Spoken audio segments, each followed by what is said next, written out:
नमस्कार दोस्तों, स्वागत है आपका हमारे आज के लेक्चर में। आज हम पढ़ने जा रहे हैं राजस्थान राज्य मानवाधिकार आयोग। जो राष्ट्रीय मानवाधिकार आयोग था वो हमने इंडियन पॉलिटी में पढ़ा था, उसको हम आज रिवीजन करेंगे और दोनों को अंतर के साथ पढ़ेंगे ताकि हमारे कंसेप्ट है वो क्लियर हो जाए। तो दोनों ही आयोग एक अधिनियम के अंतर्गत इनका गठन किया जाता है, जो था मानवाधिकार संरक्षण अधिनियम 1993। मानवाधिकार संरक्षण अधिनियम 1993। इसमें एक केंद्र के स्तर पर तथा एक राज्य के स्तर पर संस्था का निर्माण, आयोग का निर्माण किया जाता है। केंद्र वाले को बोलते हैं नेशनल ह्यूमन राइट कमीशन, राष्ट्रीय मानवाधिकार आयोग। स्टेट वाले को बोलते हैं राज्य ह्यूमन राइट कमीशन, SHRC। जैसे राजस्थान राज्य मानवाधिकार आयोग हो गया। NHRC में कितने सदस्य होते हैं? इसमें सदस्य होते हैं 1+5। स्टेट वाले में होते हैं 1+। इन सदस्यों की नियुक्ति कौन करता है? जो राष्ट्रीय वालों की, इनकी नियुक्ति करते हैं राष्ट्रपति। राज्य वालों की राज्यपाल। तो क्या ये अपनी मर्जी से किसी व्यक्ति को नियुक्त कर देते हैं? ऐसा नहीं है। इसके लिए कुछ योग्यताएं होनी चाहिए और एक चयन समिति बनती है जिसकी सिफारिश पर राष्ट्रपति इनको नियुक्त करते हैं। सबसे पहले हम देख लेते हैं योग्यताएं क्या होनी चाहिए। जो NHRC है, इसके अध्यक्ष के लिए सुप्रीम कोर्ट के चीफ जस्टिस या जस्टिस सेवानिवृत्त हो या कार्यरत हो, सर्वोच्च न्यायालय के मुख्य न्यायाधीश या अन्य न्यायाधीश कोई है, उसको राष्ट्रीय मानवाधिकार आयोग का अध्यक्ष बनाया जा सकता है। इसके अलावा जो 5 ये सदस्य आपको दिखाई दे रहे हैं, इनमें से 2 सदस्य हैं वो न्यायिक सेवा से आते हैं और 3 सदस्य हैं वो मानवाधिकारों के जानकार होते हैं, उनके विशेषज्ञ होते हैं। मानवाधिकारों के विशेषज्ञ होते हैं। अब जो 2 सदस्य न्यायिक सेवा से आने हैं, इनमें से एक सुप्रीम कोर्ट का जस्टिस होता है और एक हाई कोर्ट का जस्टिस होता है। ये हो गए 1+5। ठीक है। राज्य वाले हैं, उसके अंदर जो ये एक है, इसके लिए हाई कोर्ट का चीफ जस्टिस या जस्टिस जो भी हो, सेवानिवृत्त या कार्यरत, चलेगा। और ये जो 2 सदस्य हैं, 2 सदस्यों में से एक तो आता है न्यायिक सेवा से और जो एक है वो मानवाधिकारों का विशेषज्ञ होता है। मानवाधिकारों का विशेषज्ञ जो एक है, ये चाहे तो वो हाई कोर्ट का न्यायाधीश रह चुका हो या वो जिला न्यायाधीश रह चुका हो या उसने जिला न्यायाधीश के पद पर कम से कम 7 साल तक कार्य कर दिया हो। तो छोटे से छोटा देखें तो वो अगर जिला न्यायाधीश के पद पर 7 वर्ष तक काम कर चुका है तो भी हम उसको राज्य मानवाधिकार आयोग का सदस्य बना सकते हैं। तो इसमें high court public district court 7 years लिख देता हूँ। ठीक है, ये हो गई इनकी योग्यताएं।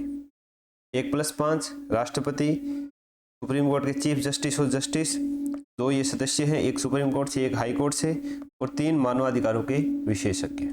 इसमें 1+2 हैं, अध्यक्ष होगा वो हाई कोर्ट का जस्टिस होगा और जो बाकी 2 सदस्य हैं उनमें से एक मानवाधिकारों का विशेषज्ञ होगा और एक डिस्ट्रिक्ट कोर्ट या हाई कोर्ट का जज हो सकता है। अब जो NHRC है, इसमें इन 5 सदस्यों के अलावा 7 पदेन सदस्य भी होते हैं। पदेन सदस्य मतलब उनको अलग से नियुक्त नहीं किया जाता, वो दूसरे आयोगों के आयुक्त होते हैं, मुख्य आयुक्त, वो इनके पदेन सदस्य हैं। वो कौन कौन से आयोग हैं वो देख लेते हैं। आयोग कौन कौन से हैं?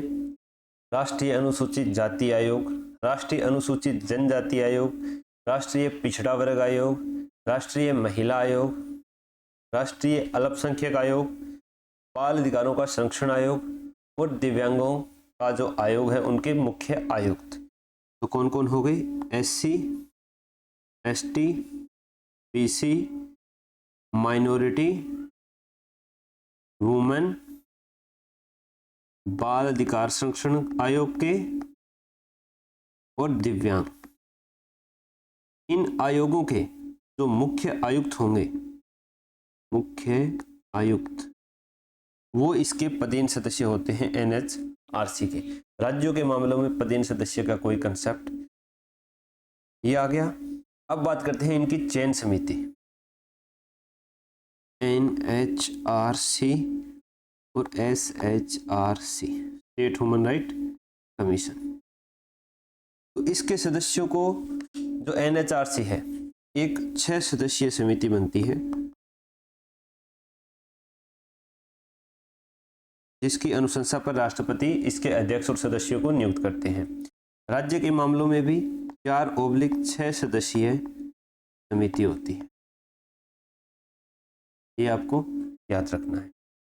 6 सदस्यीय जो समिति है, इसके अध्यक्ष कौन होंगे? केंद्र में पीएम, केंद्र के गृह मंत्री home minister, leader of opposition in Lok Sabha, leader of opposition in Rajya Sabha.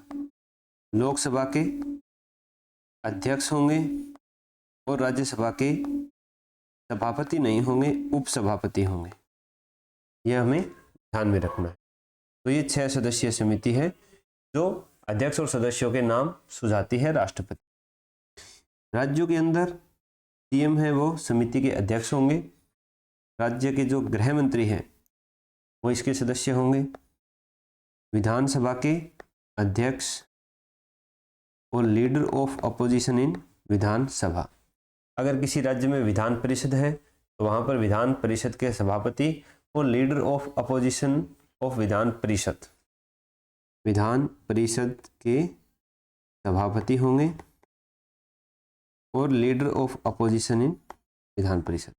ये 6 सदस्य मिलकर के राज्य मानवाधिकार आयोग के सदस्य और अध्यक्ष का नाम राज्यपाल को सुझाएंगे। अब इनके वेतन भत्तों का एनएचआरसी का निर्धारण कौन करता है? केंद्र सरकार करती है।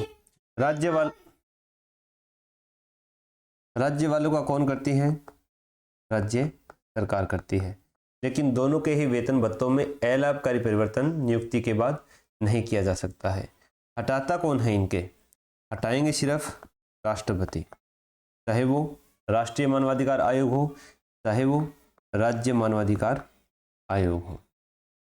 किसके जांच के बाद हटाएंगे? सर्वोच्च न्यायालय से जांच के बाद ही इनको हटाया जा सकता है। सर्वोच्च न्यायालय की जांच के, इनको भी सुप्रीम कोर्ट की जांच के बाद। ठीक है, इतना हमें समझ में आ गया है। इसके बाद क्या ये पुनर्नियुक्ति के पात्र हैं? तो दोनों ही पुनर्नियुक्ति के पात्र हैं। इनकी अपने पदों पर दोबारा से नियुक्त कर सकते हैं।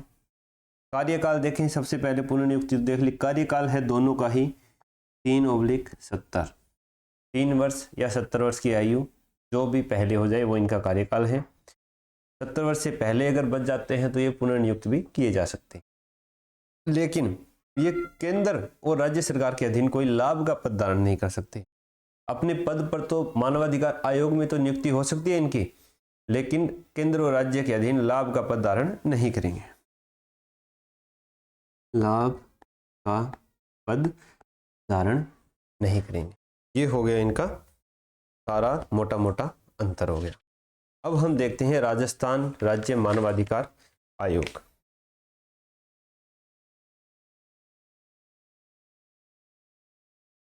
राजस्थान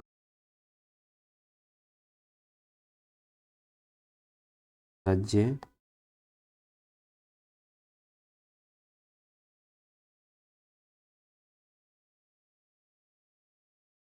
उन्नीस में अधिनियम बना, जिसके बाद केंद्र के स्तर पर और राज्यों के स्तर पर इसका गठन होना था। लेकिन राजस्थान में जनवरी 1999 में इसके गठन की अधिसूचना थी वो जारी की गई। जनवरी 1999 में अधिसूचना जारी हुई और मार्च 2000 से इसने अपना कार्य करना प्रारंभ किया। मार्च 2000 से कार्य प्रारंभ। तो राजस्थान राज्य के जो पहले मानवाधिकार आयोग के अध्यक्ष थे वो थी कांता कुमारी भटनागर। कांता कुमारी भटनागर ये राजस्थान राज्य मानवाधिकार आयोग की प्रथम और एकमात्र महिला अध्यक्ष रही है। इससे पहले ये जो मद्रास हाई कोर्ट है उसकी पहली महिला मुख्य न्यायाधीश भी रह चुकी है। लिखवा देता हूं, मद्रास हाई कोर्ट की प्रथम महिला मुख्य न्यायाधीश, ठीक है। और वर्तमान में इसके अध्यक्ष कौन है? गंगा, अरे यार ये चल रही हो, गंगाराम मूलचंदानी जी वर्तमान में अध्यक्ष हैं 2024 से, ठीक है। तो ये हो गया इसका जो अध्यक्ष है। पहले अध्यक्ष थी कांता कुमारी भटनागर और वर्तमान में है गंगाराम मूलचंदानी। बाकी सब चीजें हमने देख ली थी इसकी। अब हम सीधा चलते हैं इसके कार्य पर कि मानवाधिकार आयोग के कार्य क्या हैं। राष्ट्रीय और जो राज्य का मानवाधिकार आयोग है इसके लगभग सेम ही कार्य हैं। वो केंद्र के स्तर पर देखता है, संघ सूची के विषयों पर देखता है, और ये राज्य के स्तर पर राज्य सूची और समवर्ती सूची के विषयों पर देखते हैं। तो राज्य मानवाधिकार आयोग के कार्य, इसका सबसे पहला काम है कि राज्य सूची और समवर्ती सूची के विषयों पर अगर कोई भी मानवाधिकार का उल्लंघन होता है तो उनकी जांच करना। राज्य सूची व समवर्ती सूची विषयों के मामलों में अगर कोई भी मानवाधिकार से संबंधित उल्लंघन होता है तो उनकी जांच करना। दूसरा है कि अगर किसी लोक सेवक ने किसी भी प्रकार का मानवाधिकार का उल्लंघन किया है तो उसकी जांच करना। क्या आएगा इसमें? लोक सेवकों द्वारा किए गए, लोक सेवकों द्वारा किए गए मानवाधिकार उल्लंघनों की जांच करना। राज्य के क्षेत्र में कोई भी अगर मानवाधिकार उल्लंघन से संबंधित मामला आता है तो उनकी जांच करना। इसके अलावा है जेलों और बंदी गृहों का निरीक्षण करना।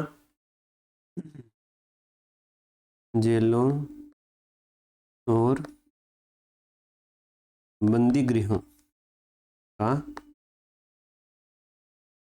निरीक्षण करना। मानवाधिकारों के क्षेत्र में शोध और अनुसंधान कार्य करना। मानवाधिकारों के क्षेत्र में शोध और अनुसंधान कार्य करना हो गया। मानवाधिकारों से संबंधित लोगों में चेतना फैलाना, उन्हें प्रोत्साहित करना। मानवाधिकारों से संबंधित चेतना का प्रसार करना, लोगों को प्रोत्साहित करना।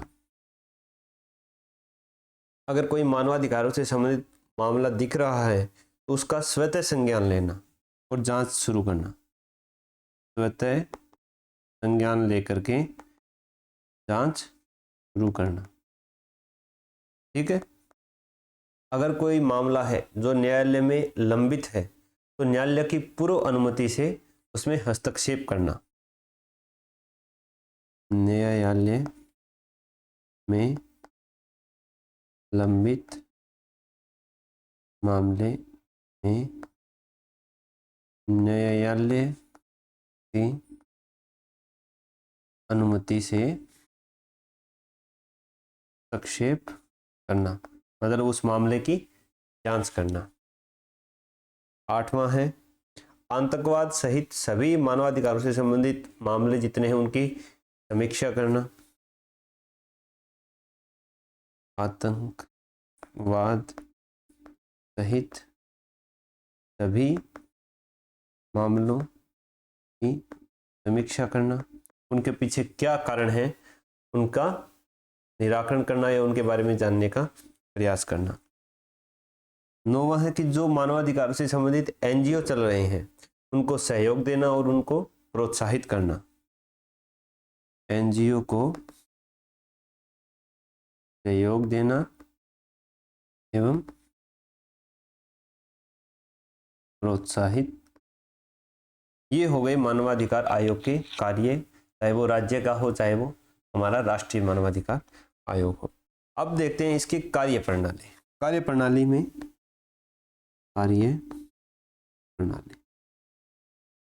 कार्यप्रणाली में सबसे पहली बात है कि अगर मामला 1 वर्ष से ज़्यादा पुराना है तो उस पर जांच नहीं की जाएगी।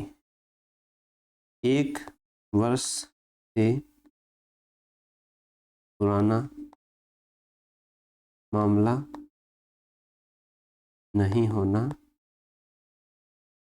चाहिए। ठीक है, एक हो गया। दूसरे में है कि सैन्य संबंधी मामलों की जांच नहीं की जाएगी। सैन्य संबंधी मामलों जांच नहीं की जाएगी। तीसरा है कि अगर न्यायालय में कोई मामला लंबित है तो न्यायालय की पूर्वानुपत्ति से ही उसमें जांच की जाएगी, जो मैं पहले बता चुका हूँ। न्यायालय में लंबित मामलों में उसे न्यायालय की पूर्वानुमति है वो लेनी पड़ेगी। चौथा है जो मानवाधिकार आयोग है इसकी स्वयं की जांच एजेंसी, अन्वेषण एजेंसी होती है, जिसमें एक आईएएस रैंक का सचिव होता है मुख्य सचिव के समकक्ष, और IGP inspector general of police, महानिरीक्षक ऑफ पुलिस यही होगा शायद, वो नियुक्त होते हैं। तो सचिव होता है आईएएस रैंक का मुख्य सचिव के समकक्ष, और एक आईजीपी होते हैं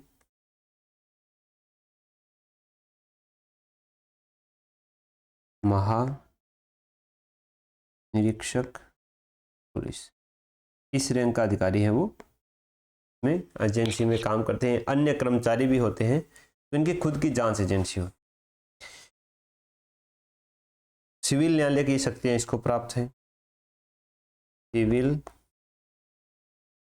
न्यायालय की शक्तियां प्राप्त है कि यह किसी को गवाही के लिए समन कर सकता है, उनके शपथ पत्र ले सकता है, न्यायालय से भी अभिलेख मंगा सकता है, राज्य सरकार है उनको दस्तावेज प्रस्तुत करने की बोल सकता है। तो ये सिविल न्यायालय की शक्तियां इसको प्राप्त है।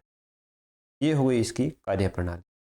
अब हम देखते हैं कि इसमें किस प्रकार से शिकायतों का पंजीकरण किया जाता है और उनकी सुनवाई किस प्रकार से की जाती है। शिकायतों का पंजीकरण एवं सुनवाई।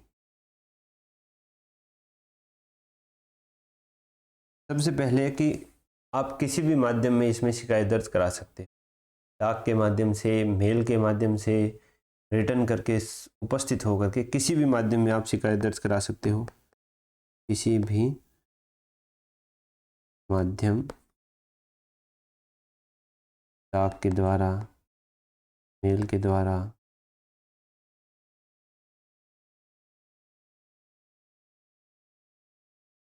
समक्ष उपस्थित होकर। शिकायत है वो 8वीं अनुसूची में उल्लिखित जितनी भी भाषाएं हैं उनमें किसी भी भाषा में दर्ज करवाई जा सकती हैं। 8वीं अनुसूची किसी भी भाषा में शिकायत कराने के लिए जो आवेदन करते हैं उसके लिए कोई शुल्क नहीं है, निःशुल्क है, शुल्क है। और जब एक बार शिकायत आयोग को भेज दी जाती है तो 7 दिन के अंदर अंदर वो शिकायत आयोग के समक्ष रखी जाती है। 7 दिन के भीतर आयोग के समक्ष रखी जाएगी। ठीक है। और ये जो शिकायत है इसमें जिला कोड, रजिस्ट्रेशन ईयर वगैरह लिखा रहता है। अब शिकायत आयोग के समक्ष रखी गई तो आयोग उस पर क्या कार्रवाई करेगा? कार्रवाई सबसे पहले है कि पीड़ित को सरकार के द्वारा अंतरिम सहायता उपलब्ध कराने की सिफारिश कर सकता है। पीड़ित को राज्य सरकार द्वारा अंतरिम सहायता, अंतरिम सहायता का मतलब हो गया कि उसको जो तुरंत किसी सहायता की ज़रूरत है तो उसको वो तुरंत सहायता की जाएगी जब तक उस पर जांच पूरी नहीं हो जाती है तब तक। उसके बाद जैसे ही जांच पूरी हुई तो उसको क्षतिपूर्ति या नुकसान की भरपाई भी करवाई जाएगी। क्षतिपूर्ति या नुकसान की भरपाई भी करवाई जाएगी। दोषी लोक सेवक के विरुद्ध जांच के आदेश की सिफारिश करेगी। दोषी लोक सेवक के विरुद्ध जांच के आदेश की सिफारिश करेगी। आवश्यक निर्देश, आदेश या रिट लाने के लिए वो उच्चतम न्यायालय या उच्च न्यायालय में भी जा सकता है। आदेश या रिट लगवाने के लिए सुप्रीम कोर्ट या हाई कोर्ट में भी आयोग है वो जा सकता है। तो ये हो गई इसकी कार्रवाई। अब जो प्रथम अध्यक्ष वगैरह हम देख चुके थे, इसके अलावा जो अपना राजस्थान राज्य मानवाधिकार आयोग है, ये मानवाधिकार संदेश नामक एक त्रैमासिक पत्रिका है वो निकालता है। पत्रिका का नाम क्या है पूछा जा सकता है, मानवाधिकार संदेश। कैसी पत्रिका है? त्रैमासिक है, 3 महीने में एक बार निकाली जाती। जो राज्य मानवाधिकार आयोग है इसको दंतहीन बाघ या कागजी शेर, HL दत्तू ने इसको संज्ञा दी है। HL दत्तू है, उन्होंने इसको दंतहीन बाघ यानी ऐसा बाघ जो काट नहीं सकता या कागजी शेर की संज्ञा दी है। ये संज्ञा क्यों दी है? क्योंकि ये एक सलाहकारी निकाय है। ये जांच जरूर करती है लेकिन किसी को दंड नहीं दे सकती है। ये सिर्फ दंड देने की, उसके लिए लोक सेवक के विरुद्ध जांच करने की, तो कितनी क्षतिपूर्ति दी जानी चाहिए, कितना नुकसान की उसकी भरपाई की जानी चाहिए, इसकी राज्य सरकार को सिफारिश करता है। ना कि ये किसी पर दंड लगाता है, जुर्माना लगाता है, किसी को सहायता प्रदान करता है। नहीं, सिर्फ सिफारिश करना, परामर्श देना ही इसका काम है। इसलिए इसको दंतहीन बाघ या कागजी शेर की संज्ञा दी है HL दत्तू ने। अब अंतर्राष्ट्रीय मानवाधिकार दिवस कब मनाया जाता है? 10 दिसंबर। अंतर्राष्ट्रीय मानवाधिकार दिवस कब मनाया जाता है? 10 दिसंबर। क्यों मनाया जाता है? क्योंकि 10 दिसंबर 1948 को अंतर्राष्ट्रीय मानवाधिकार आयोग की स्थापना हुई थी। 10 दिसंबर 1948 में क्या बना था? अंतर्राष्ट्रीय मानवाधिकार आयोग। ठीक है, इसलिए 10 दिसंबर को हम अंतर्राष्ट्रीय मानवाधिकार दिवस मनाते हैं। अब जो अपना राष्ट्रीय मानवाधिकार संरक्षण अधिनियम है, मानवाधिकार संरक्षण अधिनियम, मानवाधिकार संरक्षण अधिनियम 1993 है। उसके अंदर 8 अध्याय हैं और 43 भाग हैं। अध्याय कितने हैं? 8। और इसके भाग कितने हैं? 43 भाग हैं। जो हमारा राष्ट्रीय मानवाधिकार आयोग था उसका गठन 1993 में किया गया था। गठन किया गया NHRC का अक्टूबर 1993 में। और राष्ट्रीय मानवाधिकार आयोग के प्रथम अध्यक्ष कौन थे? रंगनाथ मिश्र। रंगनाथ मिश्र उसके प्रथम अध्यक्ष थे। कमेंट बॉक्स में आपको बताना है कि वर्तमान में हमारे राष्ट्रीय मानवाधिकार आयोग है उसके अध्यक्ष कौन है। ये रहा आपके लिए आज का प्रश्न। तो ये छोटा सा टॉपिक था हमारा, तो हमने कितनी देर में? 25 मिनट में ख़त्म कर लिया।